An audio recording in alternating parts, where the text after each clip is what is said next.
So hello ninth standard, welcome to the Crystal Concept and this is Shubham. और हम लेके आ चुके हैं आपके लिए नाइन्थ स्टैंडर्ड के लिए मैथ्स 2 का फर्स्ट यूनिट टेस्ट का कंप्लीट क्वेश्चन पेपर।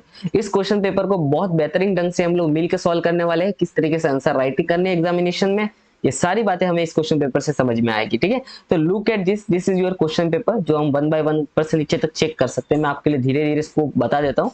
ये आपका कंप्लीट क्वेश्चन पेपर होने वाला है। ठीक है, क्वेश्चन पेपर को सॉल्व करने से पहले एक बात बता देता हूँ कि हमारा जो टारगेट है वो टारगेट है 20K का। तो ये 20K का टारगेट आप जल्दी से पूरा करो। चैनल को सब्सक्राइब नहीं किया, सब्सक्राइब कर लो और वीडियो को जल्दी से जल्दी लाइक कर लो। ठीक है, आगे बढ़ते हम लोग मेन बात पे करते हैं कि इस क्वेश्चन पेपर में क्या क्या इंक्लूडेड है। इस क्वेश्चन पेपर में टोटल 3 चैप्टर्स इंक्लूड होने वाले हैं। चैप्टर नंबर 1 जिसका नाम है basic concept of geometry, chapter number 2 जिसका नाम है पैरेलल लाइन, चैप्टर नंबर 3 जिसका नाम है ट्रायंगल। ऐसा मैंने क्यों बताया? बिकॉज देखो, स्कूल के हिसाब से आपके एग्जाम में कौन से चैप्टर्स आने वाले बदल सकते हैं। तो आप अभी फिलहाल वही क्वेश्चन प्रैक्टिस करके जाना जो आपके एग्जाम्स के अंदर आने वाले चैप्टर्स के रिलेटेड हो। ठीक है, तो इस पूरे क्वेश्चन पेपर में 3 चैप्टर रिलेटेड क्वेश्चन है जो मैंने आपके सामने रख दिए हैं। तो चलो शुरू करते हैं मिलके कि क्वेश्चन पेपर सॉल्व करना। सारे फॉर्मूलाज वगैरह याद कर लो, सारे कॉन्सेप्ट याद कर लो और इस क्वेश्चन पेपर की को काम शुरू करते लो। Let's begin. तो सबसे पहला सवाल आपके सामने ये रहा। क्या है सवाल? सबसे पहला सवाल है, how many points are there in the intersections of the two distinct line. जब दो अलग अलग लाइन मिलती है तो कितने पॉइंट, मतलब दो लाइन के बीच में कितने पॉइंट कॉमन पॉइंट होते हैं। सिंपल सा सवाल है, इंटरसेक्टिंग पॉइंट कितने होते हैं। तो ये यार, ये तो बड़ा सिंपल है। जब दो लाइन मिल रही है तो इंटरसेक्टिंग पॉइंट तो सिर्फ एक ही होगा ना। जब दो लाइन मिलेगी तो दोनों लाइन एक ही जगह पे मैच करेगी, तो इसका आंसर हो जाएगा 1। कितना हो जाएगा? ये 1 हो गया। बस समझ में आया? Let's move toward the next question. Next question देखते हैं। नेक्स्ट क्वेश्चन पहुंचने के पहले मैंने आपको एक चैलेंजिंग क्वेश्चन दिया जिसका आंसर आपको कमेंट करके बताना है।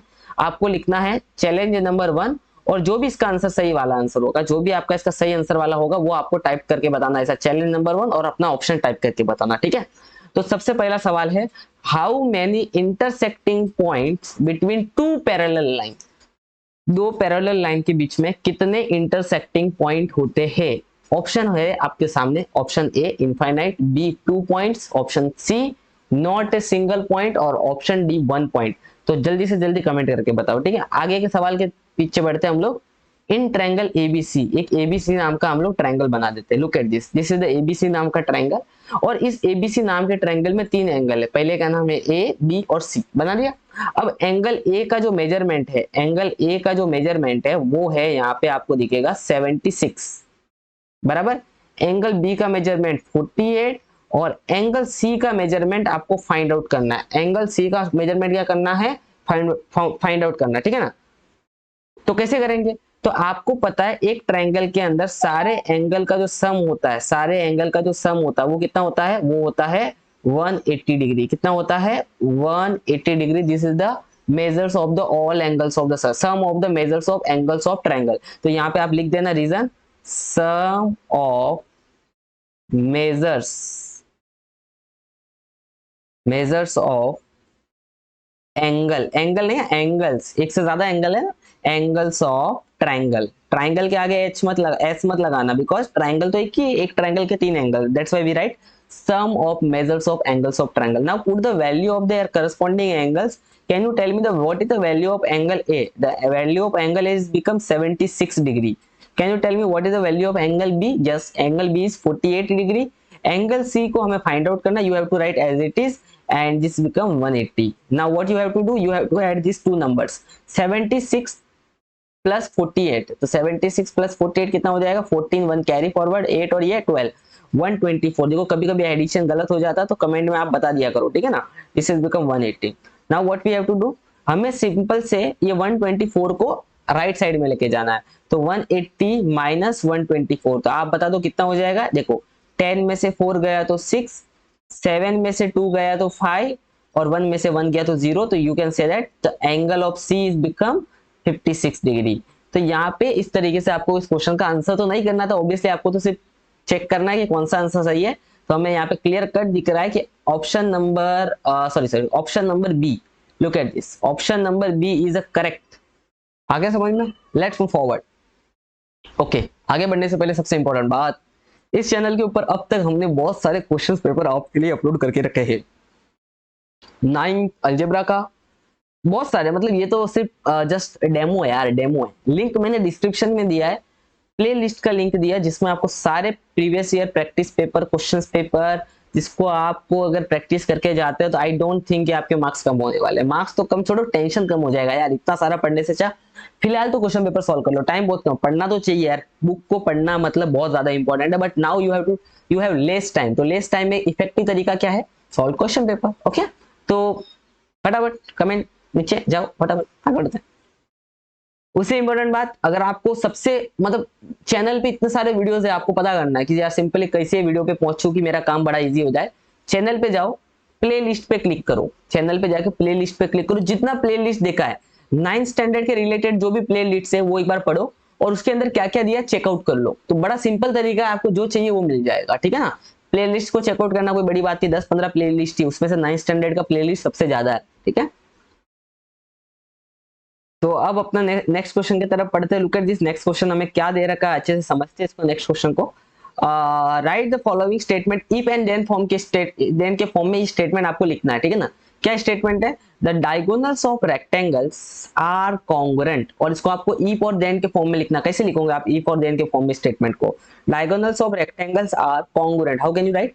तो बड़ा सिंपल है यार, इफ और देन के फॉर्म में लिखना। तो इफ द गिवन क्वाड्रिलेटरल, आपको पता है रेक्टेंगल एक तरीके का क्वाड्रिलेटरल होता है, आप सभी को पता है रेक्टेंगल एक तरीके का क्या होता है, क्वाड्रिलेटरल। तो if the given quadrilateral is rectangle, अगर दिया हुआ क्वाड्रिलेटरल रेक्टेंगल है तो 100% we can say that then that its diagonals are congruent. इस तरीके से आपको इफ एंड देन की स्टेटमेंट को कंप्लीट करना। आगे बढ़ते हैं, how many angles are formed by the transversal line of two lines, दो लाइन के ऊपर अगर आप ट्रांसवर्सल लाइन बनाते हो तो कितने एंगल बनते हैं यार, बड़ा सिंपल है। देखो एक लाइन हमने एन बनाया, एक लाइन हमने एम बनाया, और एक रेड कलर का लाइन दिख रहा है आपको, this is the transversal line. तो आप खुद गिन के बता दो कितने एंगल बन रहे हैं, बता पा रहे हो, 1 2 3 4 5 6 7 8 एंगल बन रहे हैं। देखो ये एक एंगल, एक एंगल, एक, ऐसे चार चार एंगल बन रहे।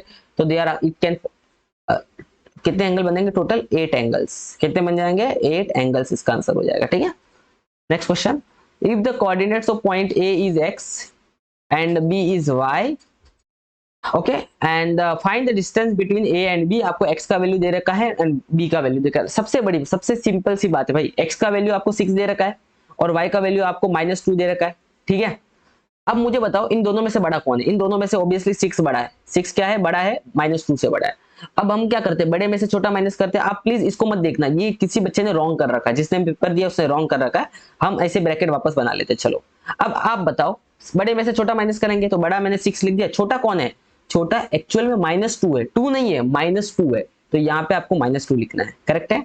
अब क्या करना है, ये माइनस माइनस क्या हो जाता है, प्लस हो जाता है, तो 6 + 2 आपको पता है भली बात 8 हो जाता है। तो यहाँ पे इस वाले ब्रैकेट में कितना आ जाएगा, इस वाले ब्रैकेट में आपका आंसर आ जाएगा 8, दैट्स इट।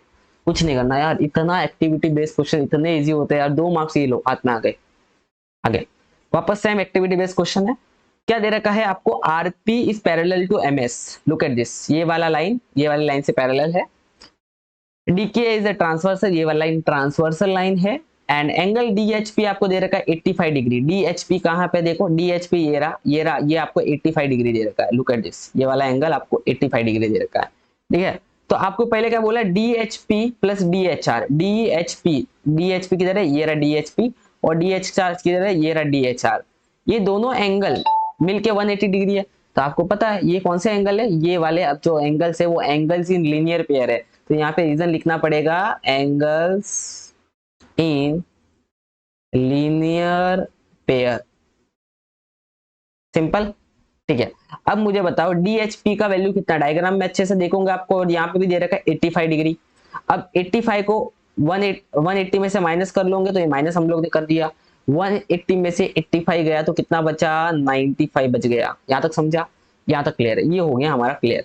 अब बोला है डीएचपी और आरएचजी सेम है, क्यों बोला देखते हैं, डीएचपी और आरएचजी पहले मिटा देते हैं, हटा देते हैं जो हटाना अपने को, इरेजर लेके थोड़ा क्लीन करते हैं। चलो अब हम समझते हैं कैसे सेम है। डीएचपी किधर है, ये रहा भाई डीएचपी, और आरएचजी किधर है, ये रहा आरएचजी। क्या आप बता सकते हैं ये दोनों एंगल क्या है एक दूसरे के, ये दोनों एंगल एक दूसरे के वर्टिकली अपोजिट एंगल, तो यहाँ पे आप रीजन लिख दोगे वर्टिकली अपोजिट एंगल, आप पूरा लिखना, ठीक है, मैं थोड़ा सा शॉर्टकट में निपटा रहा हूँ इसको, वर्टिकली। आर एच जी किधर है, आर एच जी, ये रहा आर एच जी। और एच जी एस किधर है, एच जी एस किधर है, एच जी एस ढूंढो भैया, एच जी एस। हाँ एच जी एस, ये देखो ये रहा, ये रहा एच जी एस मिला, ये देखो ये एच जी एस है। ये दोनों सेम क्यों है आपको दिख रहा है, क्या दिख रहा है, अल्टरनेट एंगल्स आर कॉन्ग्रुएंट। तो बीच में थोड़ा सा डिस्कनेक्ट हो गया था, आई डोंट थिंक कि वो रिकॉर्ड हुआ, आई डोंट नो कि वो रिकॉर्ड हुआ कि नहीं हुआ है। चलो मैं थोड़ा सा वापस एक्सप्लेन कर देता हूँ। आपने को बोला आर एच जी, तो आर एच जी किधर है, इधर है। और एच जी एस किधर है, एच जी एस इधर है। तो दोनों एंगल कैसे एक दूसरे के, दोनों एंगल एक दूसरे के कैसे है, अल्टरनेट एंगल। तो क्या लिखोगे, alternate angle, alternate angles are congruent. दोनों एंगल्स कॉन्ग्रुएंट होंगे ना, दो पैरेलल लाइन पहले से आपको दे रखा है, तो दैट्स इट। तो ये पे आपके 2 मार्क्स मिल जाएंगे। आगे बढ़ते हैं। Sketch proper figure and right the answer. एक प्रॉपर फिगर बनाना है और आपको आंसर राइटिंग करना है। क्या बोला है कि एक लाइन है जिसका नाम है रे है आर एस टी, एक सेगमेंट है आर एस टी। तो हम लोग एक आर एस टी नाम का सेगमेंट बना लेते हैं। लुक एट दिस, एक आर एस टी नाम का सेगमेंट बना देते हैं। ये हमारा आर, ये हमारा एस, किधर भी बीच में बना लेते हैं, ये एस और ये हमारा यहाँ पे टी हो जाएगा। सही है। अब उसके बाद देखो S T is 7.3, S T कितना है 3.7, सॉरी 3.7। और उसके बाद आर एस कितना है, आर एस है 2.5। और आपको निकालने बोला आर टी। बड़ा सिंपल है यार, देखो पहले से दे रखा है आर एस टी क्या है, कोलिनियर है। तो गिवन तो आपको दे रखा था कि भाई R dash S dash T भाई कोलिनियर है। इसका मतलब क्या हो गया कि जो एंड पॉइंट है दोनों आर टी, वो आर टी किसके बराबर होगा, वो हमारा आर टी किसके बराबर होगा, R S plus S T के बराबर होगा। तो आप बता दो R T is equal to what is the value of R S, what is value of R S. R S का वैल्यू कितना है 2.5, एस टी का वैल्यू कितना है 3.7। सही है। ऐड कर लो, 5 और 7 12, एक कैरी फॉरवर्ड 6 हो जाएगा, 6.2। Value of R T become 6.2। Box करना मत भूलना। तो ये डायग्राम अच्छे से बनाना और बाकी जैसे मैंने लिखा वैसे लिख के आना, आपको अच्छे से मार्क्स मिल जाएंगे। तो आप थोड़ा सा आगे लिख देना, length of R T is equal to 6.2, that's it, nothing more. Now look at this, X और वाई दे रखा है, M and N parallel justify line. Okay यहाँ पे देखो इस वाले सवाल में आपको क्या दे रखा है कि एक्स और वाई का आपको वैल्यू दे रखा है और आपको बोला कि भाई एम और एन पैरेलल है या नहीं, जस्टिफाई करके बताओ। तो सिंपल है कि भाई एंगल एक्स और वाई कितना है। तो अगर मैं यहाँ पे बोलूँ कि angle X is equal to कितना दे रखा है 71 डिग्री और एंगल वाई दे रखा है आपको 108 डिग्री, बराबर।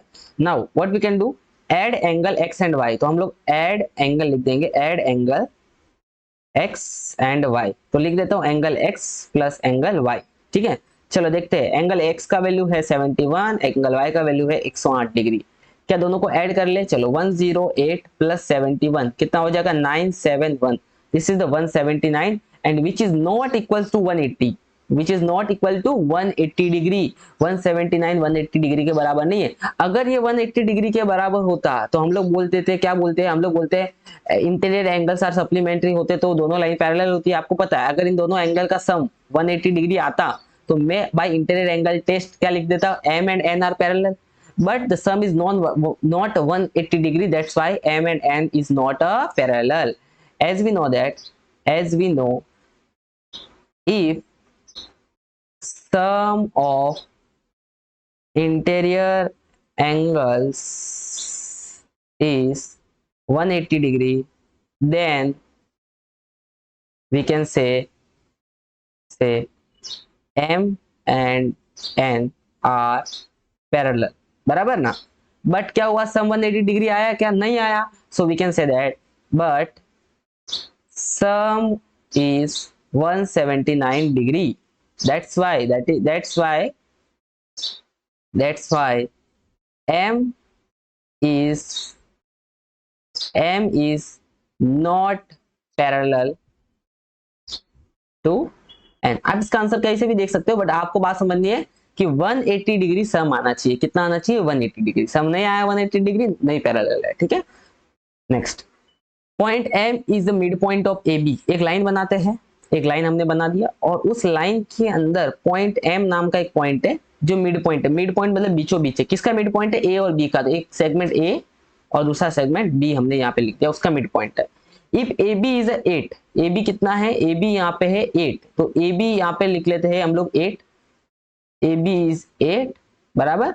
Then find the length of A M. तो आपको ए एम का लेंथ निकालना है। तो अब मुझे बताओ भाई एम मिड पॉइंट है, तो मुझे यहाँ पे एक सिंपल सी एक बात समझ में आती है कि जो ए एम होगा, जो ए एम होगा, देखो ये ए एम जो होगा वो हमारे पूरे ए बी का आधा होगा, क्योंकि ए बी का मिड पॉइंट है ना, ये पूरा ए बी है, ए बी का आधा क्या होगा, ए एम होगा। रीजन क्या लिखोगे, एम इज मिड पॉइंट, बराबर। तो A M, length of A M is equal to what is the length of A B, कैसे 8 डिवाइड बाई 2 इट्स बिकम 4। तो लेंथ ऑफ ए एम हमें मिल गया 4, ठीक है, ये हमारा आंसर आ गया, दैट्स इट। आगे बढ़ते हैं, क्या है क्वेश्चन, थ्योरम दिया है, opposite angles form by two intersecting lines are equal measures. Opposite angle जो बनते हैं, मतलब अपोजिट एंगल मतलब क्या, ये वाला एंगल और ये वाला एंगल, ये वाला एंगल और ये वाला एंगल इक्वल मेजर्स के होते हैं अगर दो लाइन के अपोजिट एंगल बनते हैं। तो इसको कैसे समझेंगे अपन, अच्छे से समझेंगे, लुक एट दिस। पहले तो सबसे पहले line A B intersect at point, line A B and D C, यहाँ पे डी सी लिखना भूल गए होंगे, line A B and D C intersect at point O, दिख रहा है आपको, यस। अब आपको प्रूव करना है कि एंगल एओसी किसके बराबर है, एंगल बीओडी के बराबर। एंगल एओसी एंगल बीओडी के बराबर है, और एंगल बीओसी किसके बराबर होगा, एओडी के बराबर। तो एंगल एओडी यहां लिख देंगे, डब्बा नहीं दिया, डब्बा भर देते। अब मुझे बताओ, सही थे, एंगल एओसी किधर है, एंगल एओसी ये रहा, है ना, और एंगल बीओसी किधर है, एंगल बीओसी ये रहा। दोनों एंगल का सम कितना होगा, आप देख पा रहे हो, दोनों एंगल लीनियर पेयर में है, दोनों एंगल क्या है, एंगल्स इन लीनियर पेयर में है, तो दोनों का सम 180 डिग्री होगा, वो उन्होंने लिख रखा, आपको ये लिखना था, angles in linear pair, that's it. अब दूसरा वाला बात करते हैं, बीओसी, बीओसी किधर है, बीओसी ये रहा, बीओसी ये वाला, और इसका भी वापस 180 सम लिखा और रीजन भी लिखा, एंगल्स ऑफ लीनियर पेयर, तो बीओडी आ जाएगा लीनियर पेयर में, ये वाला बीओडी, तो यहाँ पे आ जाएगा एंगल बीओडी, ठीक है।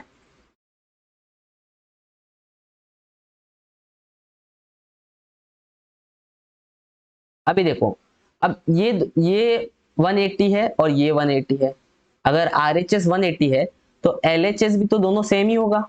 बात समझ में आ रहा है क्या, अगर लेफ्ट राइट साइड सेम है तो लेफ्ट साइड भी क्या होगी, सेम होगी। तो angle AOC plus BOC is equals to angle BOC plus BOD, समझा, ये लिख दिया अपन ने, ठीक है। अब क्या करेंगे, इलिमिनेटिंग BOC, BOC को इलिमिनेट कर रहे हैं, कैसे कर रहे हैं, देखो दोनों तरफ BOC है तो ये BOC BOC कट हो जाएगा, आपको ऐसा कट नहीं करना लेकिन कट हो जाएगा, तो क्या बचेगा, AOC और BOD बचेगा, ये ले लिया AOC और BOD। तो हमने AOC ये वाला और उसके सामने BOD ये वाला हमने अब सेम प्रूव कर दिया, देखो इक्वल टू प्रूव कर दिया ना, सेम होते हैं ऐसा प्रूव करना था। उसी तरीके से AOD के कौन बराबर होगा, BOC बराबर होगा, तो उसी तरीके से हम प्रूव कर देंगे भाई AOD के BOC बराबर होगा, दैट्स इट। इस तरीके से आपको उसको फिल करना है, okay. Now next question, the corresponding angles of by transversal of two parallel lines are equal in measures. मतलब भाई बोला गया है कि एंगल ए एंगल बी के बराबर होता है, कब होता है, जब दोनों लाइन पैरेलल हो और एक लाइन उससे ट्रांसवर्सल हो, तब। ये आपको प्रूव करना है, ऐसा फटाफट मुंह से बोलने से काम नहीं चलेगा, आपको प्रूव करके बताना, ठीक है ना। तो चलो इसको प्रूव करके बताते हैं। शुरू कैसा करें भाई, हमें गिवन दे रखा था लाइन एल किसके पैरेलल है, लाइन एम के पैरेलल है, तो यहाँ पे लाइन लिख देते हैं line M. Line N is a transversal line, N transversal line है। एंगल ए किसके बराबर प्रूव करना है, एंगल ए को एंगल बी के बराबर प्रूव करना है, तो एंगल ए को एंगल बी के बराबर प्रूव करना है, यहाँ तक क्लियर है। अब एंगल ए और एंगल सी, ये एंगल ए और ये एंगल सी लीनियर पेयर में है, तो angle A plus angle C 180 degree linears angles of linear pair, ये समझा, ठीक है। बी और सी भी 180 डिग्री, बी और सी 180 डिग्री क्यों है बताओ, ये बी और सी 180 डिग्री क्यों है, because interior angles are supplementary. तो यहाँ पे interior angle, interior angles are supplementary, ये लिख सकते हो, या आप लिख सकते हो converse of interior angle theorem. क्या बोल रहा हूं मैं, वापस सुनना, converse of interior angle theorem. Line अगर पैरेलल है तो दोनों के बीच के इंटीरियर एंगल का सम 180 डिग्री होगा, यहां तक समझा। अब मुझे बताओ, ये 180 डिग्री है, ये 180 डिग्री है, तो क्या लेफ्ट साइड में जो लिखा है वो भी आपस में बराबर होगा, यस बराबर होगा। तो एंगल ए और एंगल सी लिख दिया इधर, तो इधर क्या आ जाएगा, angle B plus angle C, यहां तक क्लियर है। एंगल सी कट, क्या बच गया, एंगल ए बच गया, एंगल बी बच गया, तो यहाँ पे आ जाएगा एंगल ए। और देखो हमने प्रूव कर दिया आखिरी में कि एंगल ए हमारा एंगल सी के बराबर, एंगल बी के बराबर है कि नहीं, ये देखो ये हमने प्रूव कर दिया, एंगल ए हमारा एंगल बी के बराबर है, ठीक है। Next question, this is the next question, very simple question है कि भाई ए आपको 80 डिग्री दे रखा है और आपको एफ और जी का वैल्यू निकालना, बाकी सब देखो क्यू एंड आर पैरेलल दे रखा है, देखो क्यू एंड आर पैरेलल दे रखा है। तो एंगल ए जो आपको दे रखा है ये 80 डिग्री दे रखा है, तो बाकी सब एंगल मतलब आपको एफ और जी निकालना है। एफ किधर है, ये रहा, और जी किधर है, ये रहा। कैसे निकालेंगे? अगर angle A 80 degree, angle C भी कितना होगा 80 डिग्री। कैसे पता किया? एंगल ए में अलग कलर से, रेड कलर सही नहीं रहता ना, एंगल ए किसके बराबर होगा, एंगल सी के बराबर होगा। रीजन क्या लिखोगे, वर्टिकली अपोजिट एंगल्स। क्या लिखोगे, वर्टिकली अपोजिट एंगल। तो एंगल ए का वैल्यू तो 80 डिग्री है, तो एंगल सी का वैल्यू भी हमें मिल गया 80 डिग्री। यहां तक क्लियर है? अब मुझे बताओ सी और एफ, डायग्राम में अच्छे से देखना, जैसे जैसे मैं बोल रहा हूँ डायग्राम में देखते जाओ। सी और एफ क्या है, इंटीरियर एंगल। तो angle C plus angle F is equal to 180 degree. और रीजन क्या लिखोगे, interior angles are supplementary. Please आप पूरा लिखना, आप पूरा लिखना, सप्लीमेंट्री। सप्लीमेंट्री मतलब जिनका सम 180 डिग्री हो।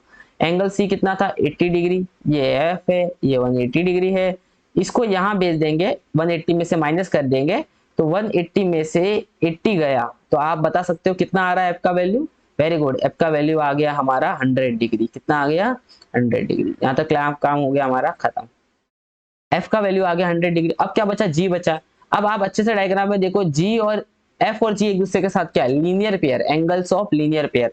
तो angle G plus angle F is equal to 180 degree. और रीजन क्या लिखोगे, एंगल्स ऑफ लीनियर पेयर। तो angle G plus angle F, F का वैल्यू तो 100 डिग्री आया था, एंगल जी का निकालना है। तो ये आपका यहाँ पे देखो एंगल जी का वैल्यू, इसको उधर लेके जाओगे और माइनस कर दोगे तो आ जाएगा 80 डिग्री। तो एंगल जी का वैल्यू भी आपका यहाँ पे आ चुका है 80 डिग्री। ठीक है, सिंपल। नेक्स्ट सोचो, 4 मार्क्स का 3 मार्क्स का ऐसा सवाल पूछते हुए लोग। Look at this, state the point which are equidistance from B. B से इक्विडिस्टेंस पे कौन से पॉइंट है, state the point which are equidistance from the B. तो यहाँ ये एक गलत आंसर है जो भी दिया है यहाँ पे। बी से इक्विडिस्टेंस की हम अगर बात ही कर रहे हैं तो वैसे तो बहुत सारे पॉइंट है यार, लेकिन स्टेट द पॉइंट्स तो 2-3 पॉइंट आप रिप्रेजेंट कर दो। जैसा कि यहाँ पे देखो, अगर मैं बी से बात करूं डी की, तो कितने की दूरी पे है, 2 की दूरी पे है। और बी से बात करूंगा पी की, तो वो भी 2 की दूरी पे ही है। ऐसे बहुत सारे पॉइंट है। तो मैं बोल सकता हूं कि डिस्टेंस बिटवीन बी और डी, अगर आप वो अच्छे से देखोगे तो 3 में से मैं 1 माइनस करूंगा। कितने में से कितना माइनस करूंगा, 3 में से 1 माइनस करूंगा, it's become 2। And distance between B and P, तो उनके बीच का भी डिस्टेंस बड़ा कौन है, 1 है। तो 1 में से मैं -1 माइनस करूंगा, तो माइनस माइनस प्लस होके वो भी 2 आएगा। तो आप बोल सकते हो दोनों अगर 2 आया है तो भाई जो हमारा बी कॉमन है, दोनों डिस्टेंस में बी कॉमन है, और ये डी और पी अलग अलग है। तो आप बोल सकते हो कि state the points which are equal distance. तो point D and P are equidistance, equidistance from B. समझा? ऐसे आप बहुत सारी बातें लिख सकते हो। ठीक है, ये हो गया हमारा पहले का आंसर। ऐसे आप 2-3 पॉइंट लिख देना, काम हो जाएगा। एक और पॉइंट लिख देना, right the pair of points equidistance from the Q. Pair of points के बारे में बताना, क्यू से इक्विडिस्टेंस। अब क्यू देखो ये रहा, और क्यू से इक्विडिस्टेंस के कौन कौन से पॉइंट है। तो आप कमेंट करके प्लीज मुझे बता दो जल्दी से। इसके बारे में भी क्या ही बताऊं मैं, बताओ, कमेंट करके बता दो। मैं इसको सिंपली फॉर्म में लिख सकता हूँ, प्लीज आप लोग ऐसे एग्जाम में लिख के लाना। ठीक है, इस फॉर्मेट में लिख के लाना। तो अगर क्यू से हम बात करेंगे तो क्यू से देखो 0 हमारा 2 दूरी पे है, और ये एस पॉइंट हमारा 2 दूरी पे है। तो हम लोग बोल सकते हैं कि भाई 0 मतलब ए पॉइंट और S point are equidistant from the point what, from the point Q. Pair of points बोला ना, तो फ्रॉम द पॉइंट क्यू हो जाएगा। और भी आप लिख सकते हो find the distance of F R. तो एफ किधर है, ये रहा, आर किधर है, ये रहा, इनके बीच का डिस्टेंस निकालना। तो पहले मुझे बताओ एफ का कोऑर्डिनेट क्या है, एफ का कोऑर्डिनेट 5 है, आर का कोऑर्डिनेट क्या है, -3 है। दोनों में से बड़ा कौन है, दोनों में से कौन बड़ा है, दोनों में से बड़ा है 5, बराबर, तीसरे का आंसर। तो दोनों में से 5 बड़ा, तो 5 इज ग्रेटर देन -3। तो distance between F comma R हो जाएगा, बड़े में से छोटे को माइनस करना, बड़ा कौन 5, छोटा कौन -3। तो 5 minus minus plus, it's become 8। Simple, इस तरीके से करना है। नेक्स्ट क्वेश्चन है, वापस सेम क्वेश्चन है। आपको इस क्वेश्चन में क्या करना है, प्रूव करके बताना है कि whether this point are equal और नॉट। क्या बोला है, टेबल्स आर गिवन कॉन्ग्रुएंट और नॉट, जो भी पॉइंट दिए, जैसा कि डिस्टेंस ऑफ डीई और distance of A B congruent है या नहीं। तो पहले मैं डिस्टेंस सेगमेंट जो है, सेगमेंट कौन है, डीई है, डीई है, बराबर ना। तो मैं सेगमेंट डीई का लेंथ निकालूंगा, सेगमेंट डी का क्या निकालूंगा, लेंथ। तो सेगमेंट डी का लेंथ क्या है, डी किधर है, ये रहा, और ई किधर है, डी ये रहा, और ई हमारा इधर है, ठीक है ना। अब डी का लेंथ निकालने के बड़े में से छोटा माइनस करोगे, तो बड़े में से छोटा माइनस, बड़ा कौन है 9, छोटा कौन है -7, तो डिस्टेंस आ जाएगा 16, माइनस माइनस प्लस हो जाएगा, ठीक है। उसी तरीके से दूसरा सेगमेंट क्या है, दूसरा सेगमेंट है ए बी, तो ए बी का लेंथ निकालूंगा, तो length of segment A B. अभी ए किधर है, इसमें ए किधर है, ये रहा, और बी किधर है, इधर है। बड़े में से छोटा क्या करना है, माइनस, बड़ा कौन है 5, छोटा कौन है -3, कितना आ गया 8। क्या सेम आया, क्या दोनों सेम आया, कि एक आया 16, एक आया 8। तो we can say that segment DE is not equals to segment AB, मतलब सेगमेंट DE का जो लेंथ है वो AB के लेंथ के बराबर नहीं है। That's why we can say that is segment DE is not congruent to AB। That's it, और कुछ नहीं करना है, क्लियर है। आगे बढ़ते हैं, नेक्स्ट BC और AB। तो थोड़ा BC में थोड़ा फटाफट निकाल देता हूं, आप लोग लिख लेना। B और C में कौन बड़ा है, B बड़ा है, 5 में से 2 गया 3 आया, ठीक है। दूसरा कौन है AD, A और D में कौन बड़ा है, A और D में बड़ा है -3, तो -3 माइनस ऑफ -7, आप देखो -3 माइनस माइनस हो जाएगा प्लस, तो यहाँ पे देखो 7 में से 3 जाएगा तो कितना आ जाएगा, 4 आ जाएगा। तो ये भी सेम नहीं आया, दैट्स मीन्स ये भी हमारा कॉन्ग्रुएंट नहीं है, खत्म, ठीक है। डी और सी। तो ये है हमारा आज का last question, look at this. ये क्वेश्चन भी आपके एग्जामिनेशन में पूछा जा सकता है। तो यहाँ पे क्या दे रखा है आपको, एंगल सी दे रखा है, एंगल सी 50 डिग्री है, डायग्राम में आपको दिख रहा होगा। एंगल डी आपको 100 डिग्री है, और आपको एंगल एबीसी का वैल्यू निकालना, मतलब ये वाला एंगल का मेजरमेंट निकालना, ठीक है ना। देखते कैसे निकालेंगे, पहले हम लोग ड्रॉ कर लेते हैं एज इट इज, और बाकी सारे जो पॉइंट्स दे रखे वो हम लोग यहाँ पे रिप्रेजेंट कर देते हैं। एंगल ए दे रखा था, एंगल बी दे रखा था, एंगल सी आपको 50 डिग्री दे रखा है, और ये आपको 100 डिग्री दे रखा है, और यहाँ पे एंगल ई आपको दे रखा है, ठीक है ना।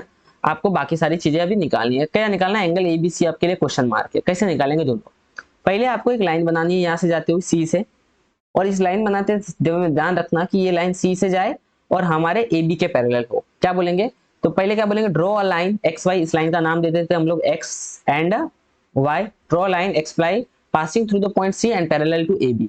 तो क्या बोल दिया हमने, मैं यहाँ लिख देता हूँ, जगह नहीं बनेगी तो। Draw a line X Y passing through C and parallel to A B. अब अगर आप क्वेश्चन को अच्छे से देखोगे तो ए बी, ये देखो ए बी हमारा पहले से पैरेलल है, ए बी हमारा पहले से पैरेलल है किसके, डीई के। तो ए बी अगर मेरा डीई के पैरेलल है, गिवन है ये बात तो, और ए बी हमारा कंस्ट्रक्शन के हिसाब से हमने बोला कि हमारे एक्स और वाई से पैरेलल है। ये हमने कैसे पता किया, कंस्ट्रक्शन हमने खुद ही बनाया ना। तो हम बोल सकते हैं कि DE हमारा एक्स वाई से ऑटोमेटिकली पैरेलल होगा, है ना। तो DE also therefore we can say that DE is also parallel to XY, ठीक है ना। तो ये हमने बातें लिख दी, इतनी बातें आपको शुरुआत में लिखनी है। अब शुरू करते हैं। तो अगर ये 100 डिग्री है, ये वाला पूरा अगर 100 डिग्री है, तो आपको पता है कि DE पैरेलल है XY से, तो ये पूरा भी 100 डिग्री होगा, अल्टरनेट एंगल है कि नहीं। ये वाला लाइन और ये वाला लाइन पैरेलल है, तो ये 100 डिग्री होगा कि नहीं होगा। तो मैं बोल देता हूं यहाँ पे कि angle EDC is equal to angle DCX। आप समझ गए। तो एंगल EDC 100 डिग्री है, तो एंगल DCX भी हमारा 100 डिग्री हो जाएगा। ये समझ में आया, ये वाला पूरा एंगल हमारा 100 डिग्री हो जाएगा। अब इन पूरे वाले एंगल में से ये वाला एंगल पे ध्यान देना अच्छे से, ये वाले एंगल पे ध्यान देना, ये वाला बराबर, ये वाला सॉल्व करने की सोच रहा हूँ। ये पूरा एंगल अगर 100 डिग्री है और उसमें से ये अगर 50 डिग्री है, तो आप बता सकते हो बचा हुआ कितना होगा, 50 डिग्री होगा। तो बड़ा सिंपल है यार, अच्छे से ध्यान देना। Angle BCX is equal to 100 -50, तो बचा हुआ एंगल BCX भी कितना हो जाएगा, वो हो जाएगा हमारा 50 डिग्री। ठीक है, अब कुछ बातें मैं यहाँ से मिटा देता हूँ, दैट्स वाई आपको समझने में इजी हो जाए। तो हमने यहाँ पे ये 50 था और ये हमने निकाल दिया, ये भी हमारा आ गया कितना डिग्री, 50 डिग्री आ गया। अब आप बताओ ये वाला एंगल और ये वाला एंगल एक दूसरे में आपस में क्या होगा, लीनियर पेयर होगा, क्योंकि ये वाली लाइन और ये वाली लाइन हमने बताया कंस्ट्रक्शन से पैरेलल है। तो यहाँ पे angle ABC plus angle BCX का सम कितना होगा, 180 डिग्री। क्या बोलोगे, interior angles, interior angles are supplementary. तो एंगल ABC तो हमें निकालना है, तो एंगल ABC वैसे का वैसा लिखते हैं। ये कितना है, 50 डिग्री है, ये 180 डिग्री है, 50 को उधर माइनस करके भेजेंगे तो ABC का वैल्यू आ जाएगा 180 माइनस 50, इट्स बिकम 130 डिग्री। तो इस तरीके से आपको आंसर करना है, इस तरीके से बढ़िया ढंग से इस पूरे क्वेश्चन का आंसर आपके सामने है। ठीक है, तो आई होप वीडियो अच्छा लगा हो। अगर सच में अच्छा लगा हो तो लाइक करना, शेयर करना, सब्सक्राइब करना। डिस्क्रिप्शन के अंदर टेलीग्राम की लिंक दे रखी है, टेलीग्राम के चैनल को ज्वाइन करना मत भूलना, मतलब मत भूलना। तो कीप शेयरिंग, कीप एक्सप्लोरिंग और नई नई चीजें पढ़ते रहो, सीखते रहो अच्छे से। Thank you so much for watching.